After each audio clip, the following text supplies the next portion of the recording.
All right, I think we're back. We should be back. And of course, the Riverside is. This is all.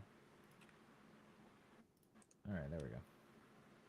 All right, now we should be back now. Are we back? Yes, the Herc exacted their revenge upon me. The Herc. And that's what happened.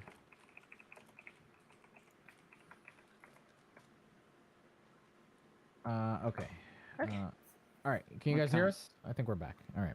All right. So feedback is 1, 2, actually 1, 3, 1 hour 3 minutes.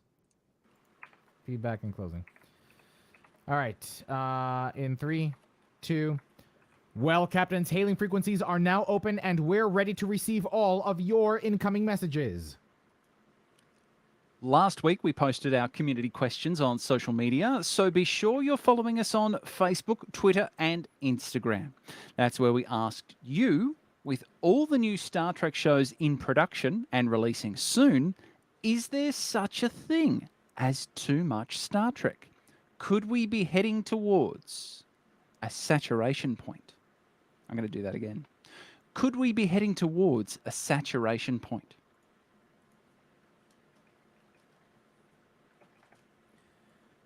On Twitter, Steve Roberts writes, no, different shows can appeal to different types of fans. Just because it is Star Trek, it does not mean that all Star Trek fans might like it. With today's streaming abilities, people watch what they want when they want. It is no longer about appointment TV. Also from Twitter, Ken from Chicago says, "Are there too many books? As long as you think you have to watch all the TV, you're going to be actually angry at the surplus of good TV. You don't read all the books or expect to, so then don't expect the same for good TV."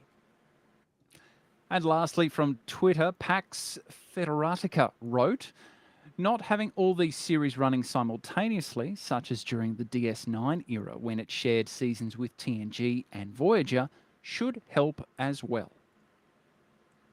Good point. From Facebook, Matt Black said, "It's possible, but with some careful planning and enough variety, the audience can expand because Trex will have. Whoops, Trex. From Trek's gonna Facebook. trek. I know, right? What? From Facebook, Matt Black said, "It's possible, but with some careful planning and enough variety, the audience can expand because Trek will have something for them without getting too far from the core of the franchise. Nostalgia, Strange New Worlds, maybe Picard, New Trek Disco, edgier Trek Section 31, kid-focused Trek Prodigy, funny, self-referential Trek Lower Decks." And on Facebook, Esther writes, never too much. I like Esther. I support it. And lastly, from Facebook, John Steiner replies, I've never liked animated Star Trek. Something about it being too cutesy just doesn't make me interested. Also, I hope they don't emulate Disney's MCU in that you need to watch every movie and every series to know what's going on. And finally, on PriorityOnePodcast.com, Sean Newboy commented that robot voice was special. A big shout out to Allie, who lent her voice to do that for us. Thank you, Allie. I thought it was a bit of fun, so thank you there. You know, this conversation about Star Trek and, you know, oversaturation has got me thinking a little bit. I recently finished watching Harley Quinn season 2, and this animated series really takes the characters, the DC characters that we're all very familiar with, and puts them on their head. You know, kind of flips them on their head a bit, and I love it. I absolutely adore it.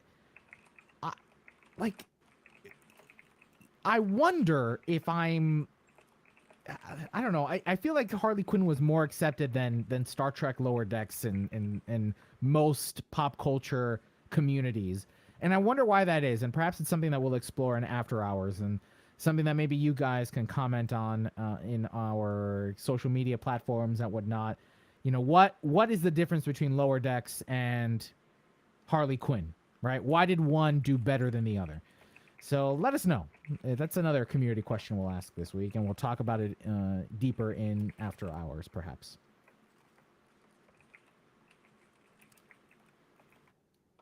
I'm messaging Nick, we were And just you talking. forgot the most important. I know. I was like, we were just talking about you, Nick. Your ears must have been burning. We were just talking about you. And the most and lastly, the most important piece of feedback we received from Sean Newboy was, "Welcome to the family, Roscoe." Oh, that's nice. Thank you, Sean Newboy. That is very nice. Thank you, Sean. And I've got quite a few messages from people in the community to say welcome. So thank you very much. Feeling very much appreciated and loved. I'm sure that will quickly patter away. Not at all, not at all. Hey, Joey, check your email, please.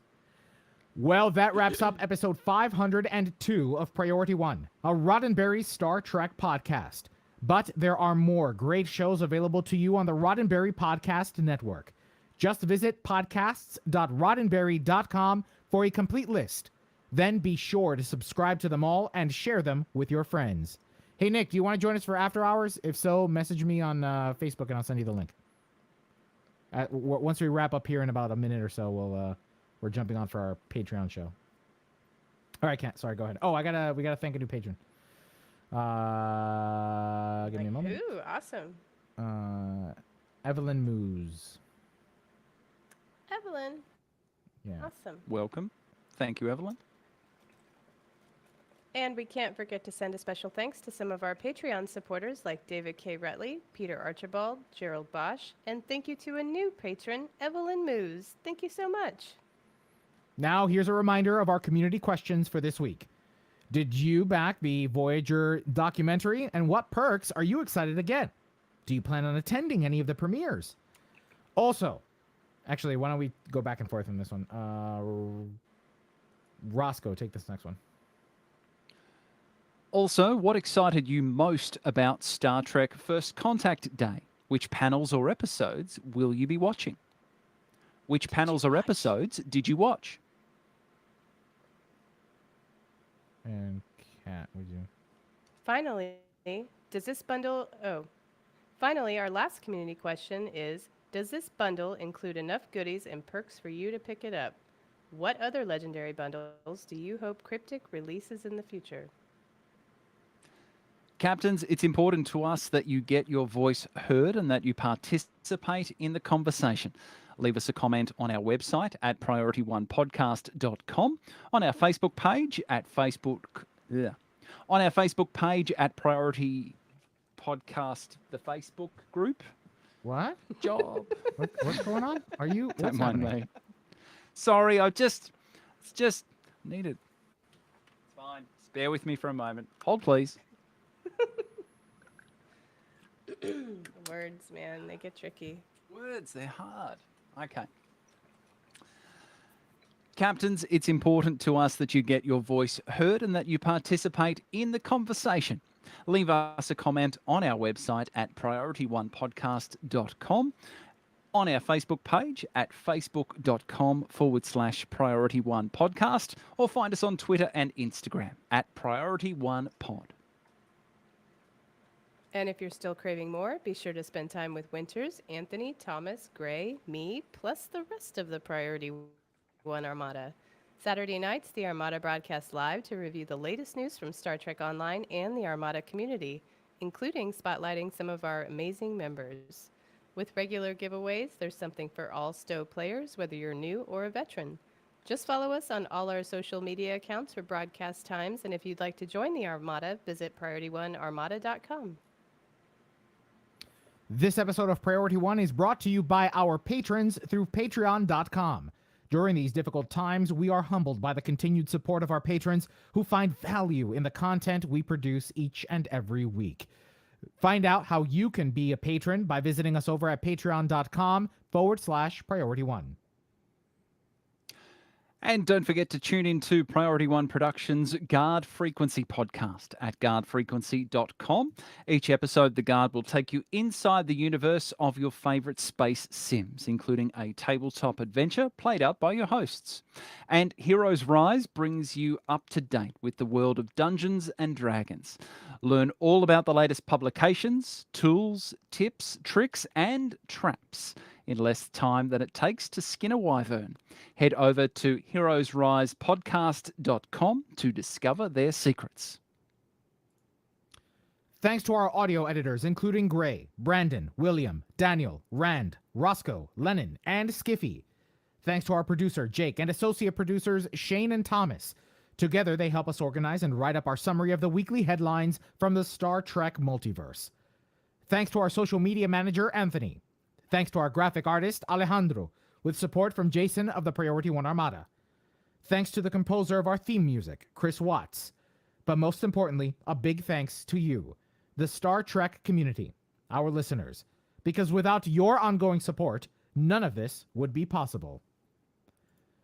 All right, so 1 hour 13. 1 hour 13 on the dot. All right, Captains, that's it for this episode of Priority One, episode 502. We hope you enjoyed it. Thank you so very much for being a part of it. We're going to go off and record our special podcast for our patrons with special guest, Nick Dugan. That'll be exciting. Awesome. Nick's coming on. So yeah, if you haven't already thought about becoming a patron, please consider doing so at patreon.com/priority1. Right? Was that the link? That's the link. I always forget the link, and that's the link. Yes, I'll put it here in the chat. And that Or way, if you're on Patreon, just search for Priority One. yeah, I think we're pretty easy to find there. So yeah, until next week, Captains, say goodnight, everybody. Bye, y'all. Night. Have a great week.